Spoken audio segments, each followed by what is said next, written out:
Hello বন্ধুরা, আমি তোমাদের বন্ধু অন্তরা। তোমরা কেমন আছো? আশা করছি ভালো আছো। আমিও খুব ভালো আছি। তো চলো, আজকে আমি তোমাদের সাথে শেয়ার করছি গাজরের হালুয়া। তো আজকে আমি এটা বানিয়েছি গাজরের হালুয়া, আমি আর আমার দিদি মিলে। আমার ছেলেও একটু একটু সাহায্য করেছে। চলো তোমাদেরকে পুরো ভিডিওটা দেখিয়ে দিই।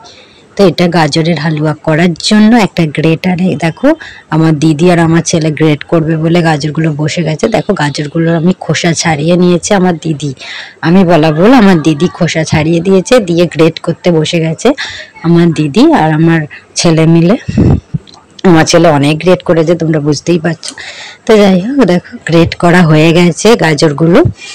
তো এবারে একটা ফ্রাইং প্যানে বা কড়াইতে গ্যাস গরম করে গাওয়া ঘি একটু পরিমাণটা বেশি করে দিয়ে ঘিটা একটু গরম করে নিয়ে এই ঘিটার মধ্যে গ্রেট করা গাজরটা দিয়ে ভালো করে ভাজতে হবে।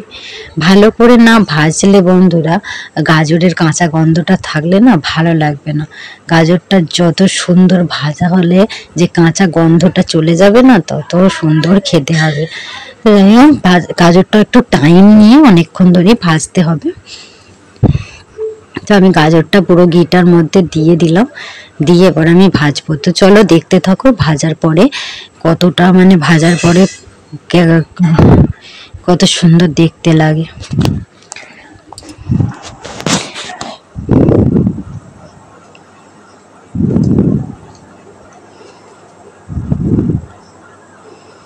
দেখো অনেকটাই ভাজা হয়ে গেছে, আমি এখনো আর একটু ভেজে নেব।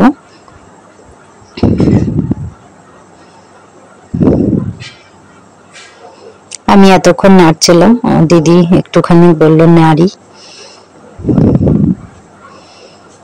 দেখো এখানে আমি নিয়ে নিয়েছি মগজদানা, কাজু, কিশমিশ, ড্রাই ফ্রুট। তোমরা চাইলে আরো অনেক কাঠবাদাম এইসব দিতে পারো কাটিং করে। আর নিয়েছি দুধ 1 গ্লাস,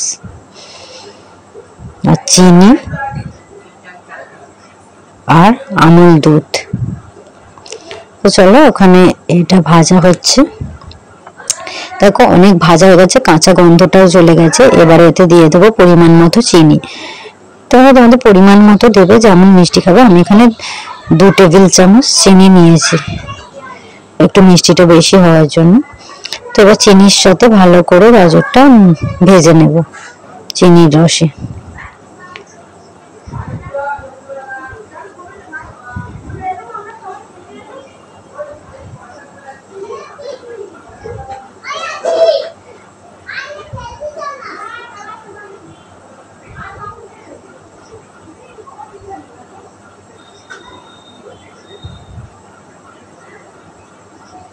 দেখো কত সুন্দর কালারটা এসেছে, আর গাজরের গা থেকে তেল ঘিটা ছাড়তেও শুরু করে দিয়েছে। তার মানে আমার পুরোপুরি ভাজা হয়ে গেছে। এবার আমি এতে একটু দিয়ে দেবো গুঁড়ো দুধ,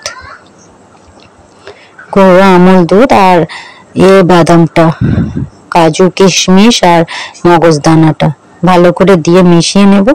নিয়ে আমি এতে একটু দিয়ে দেবো আমুল দুধ।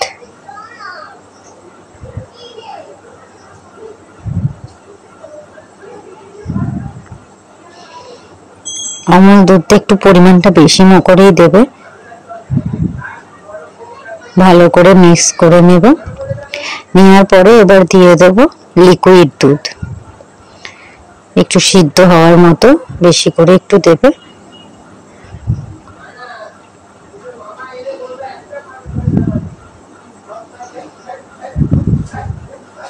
অল্প অল্প করে দেবে প্রথমে।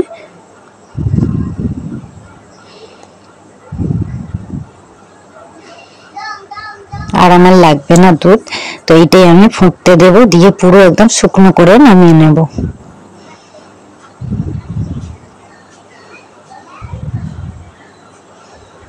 দেখো ফুটে গেছে। এবারে পুরো নেড়ে নেড়ে যখন শুকনো হয়ে যাবে, তখন এটা হয়ে যাবে, রান্নাটা নামিয়ে নেওয়ার অবস্থায় চলে যাবে।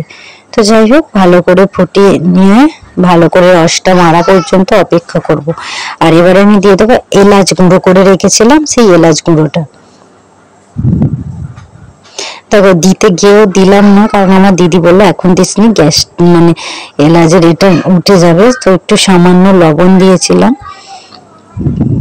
আর অতটা এলাচ গুঁড়ো দেবো না, সেই জন্য আমি ঢালতে গিয়ে ঢাললাম না, আঙুলে করে একটু তুলে এলাচটা দিয়ে দেব।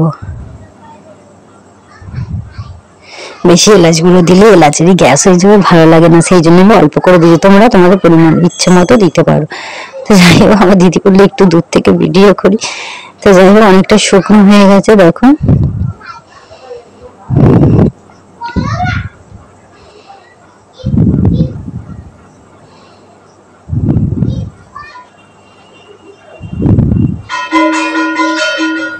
এবারে আমি নামিয়ে নেবো একটা থালা।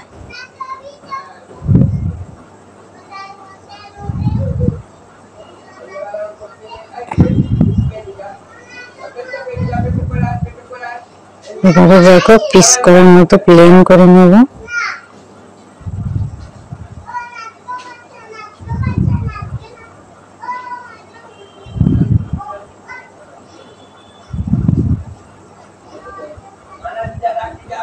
দেখো পিস করার মতো প্লেন করে নিয়েছি। এবারে পিসগুলো করবো। তো এখন পিসগুলো করবো না, একটু বসতে দেবো, নাহলে এখন পিস করতে গেলে পুরো ঘেঁটে যাবে। একটু রেখে দিয়ে তারপরে পিস করব। একটু রাখার পরে যখন দেখলাম একটু বসে মতো গেছে, তখন পিসটা করলাম। এটা পুরো একদম দোকানের থেকেও ভালো খেতে হয়েছিল গাজরের হালুয়াটা।